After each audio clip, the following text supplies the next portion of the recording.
Good afternoon, everyone. We appreciate you for joining this press conference. Today, Chief Scott Thurman will give an update on an officer-involved shooting that we had recently. We do plan on showing body camera video, and right now, we want to bring up Chief Scott Thurman. So good afternoon. First, we want to start off and give an update to the officer-involved shooting that occurred on Wednesday this week. But before we get into the details of that, we'd like to show the body-worn camera footage of what our officers experienced that day, and then I'll give a brief statement and some clarification on some facts that were released on Wednesday. Ready to go. Ready to go, Mr.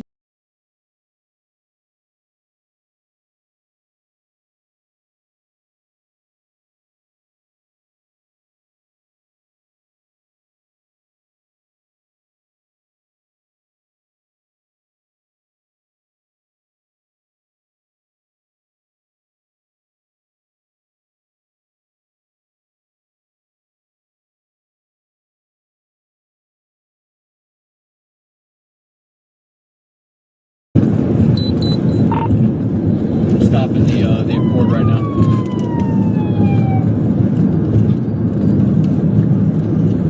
So it looks like he's going onto the shoulder. He driving out. Going off into the grass. Looks like he's trying to go into the fence. Go. He's ready to bring the bill out.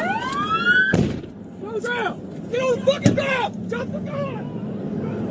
So wearing a white shirt, black pants, white shoes.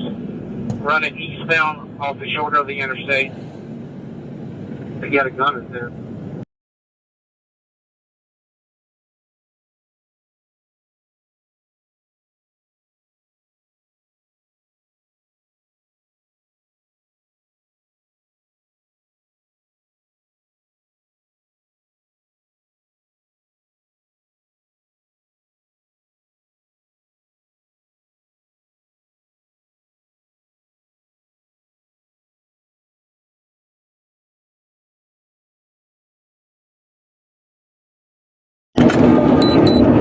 Stop in the report right now.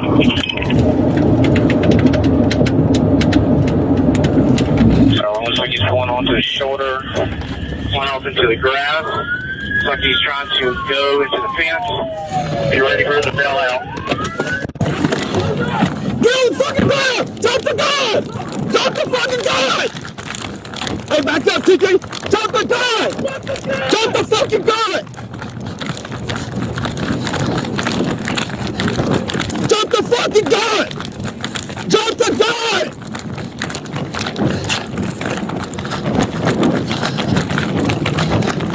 Hey, somebody with a truck get close. He's got a 5.2 in his hand. He will not drop it.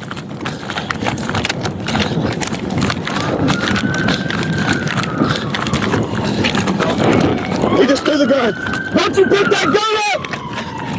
Don't pick that gun up! Don't pick it up! Fucking gun! Drop the gun! Gun? Yes.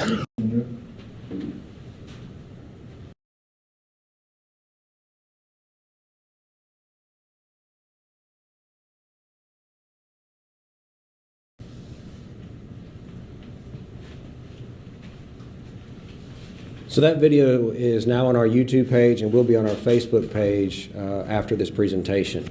So one of the things that we wanted to clarify, some of the information that we put out Wednesday within about an hour and a half of the shooting, was that our officers had been shot at. We now know, after receiving this information and watching the videos, that was incorrect information. And we want to clarify that. In our efforts to be transparent with the public, it's very hard when we have these critical incidents to have all the information, all the facts immediately. And so we want to be sure that we clarify that with the public, that our officer was not shot at, but we do see from the video that this individual did have a gun and what transpired and led up to the shooting. That's the main part that I really wanted to clarify and release today. Of course, the Alabama Law Enforcement Agency is continuing in their investigation. They'll be securing criminal charges against this individual. That individual has non-life-threatening injuries and is at the hospital right now.